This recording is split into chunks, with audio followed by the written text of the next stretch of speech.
Hi all, this is Shveta Agarwal.Jain, Master Trainer IELTS at Sajo Consultancy Private Limited. So today I'm here to give you the insights of different modules of IELTS. Right now I'll be talking about the reading section of IELTS. First of all, we need to understand what was the requirement of this reading section. So reading section is developed and designed to judge the ability of a student on different parameters. The first being how a student understand the gist of the passage. Not only gist, whether the student understands the main idea of the passage or not. Moving ahead, the writer wants to understand whether the students have got the idea about the opinion of the writer, about the arguments, about the attitude, and about the purpose of that writing task. Next is to understand the understanding of the student about the logical argument and logical reasoning of a particular passage. So, to assess a student on all these parameters, there are different variety and types of questions which are given in the reading test, which makes a complete package of. So before we move to the different varieties and categories of the question, I believe that a student should understand the pattern of the reading test. First of all, you need to understand that a reading section is a receptive section. I repeat it. A reading section is a receptive section. That means that you as a student are going to receive some input, and out of that you need to frame your answers. So, first of all, understanding the duration of the reading test. So, the duration of reading test is 1 hour. Here, you need to be very sure about one thing, that here you don't get any extra time. Unlike in listening, where you get 10 minutes extra to copy your answers on the answer sheet, here you don't get any single minute extra to copy your answers.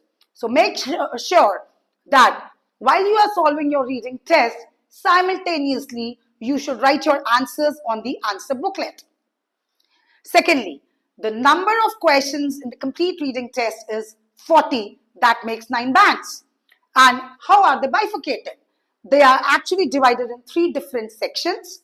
So, section 1 carrying 1 to 13 questions, section 2 carrying 14 to 26 questions, and section 3 carrying 27 to 40 questions. So, this in total makes 40 questions.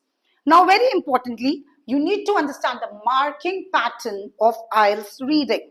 So, there is +1 for one correct answer, there is 0 for a wrong answer, and you need to understand there is no half mark. So, when I say that there is no half mark, so you need to understand that any spelling mistake or grammatical mistake would actually take you to a 0 rather than scoring any half mark. So, this is what the pattern. Moving ahead to types of questions that you as a student can come across in any of the reading module. So there are MCQs, it can be yes, no, not given, it can be true, false, not given, it can be matching, which can be in 3 different variations. Matching the headings, matching the opinions, matching the features. The next in the category is fill in the blanks, and there are different variations of fill in the blanks. To talk about the first one, it is fill in the blanks using one word or a number. It can be fill in the blanks using no more than 2 words, no more than 3 words, and or a number. Then it can be summary completion, which is again a form of fill in the blanks. So here also you have to fill in the blank, but it would be completing the summary. And the next can be,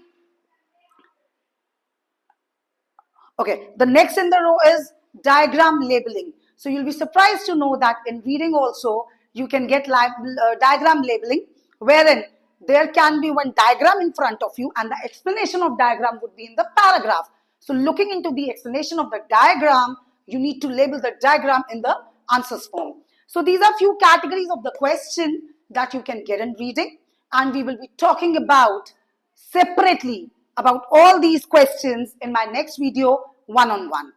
And before ending and finishing up this video, the next video would be regarding the texts, the type of passages, the lengths of passages that you can get in your real exam in your reading test. Thank you so much. Keep following my channel for the next updates on reading. Thank you.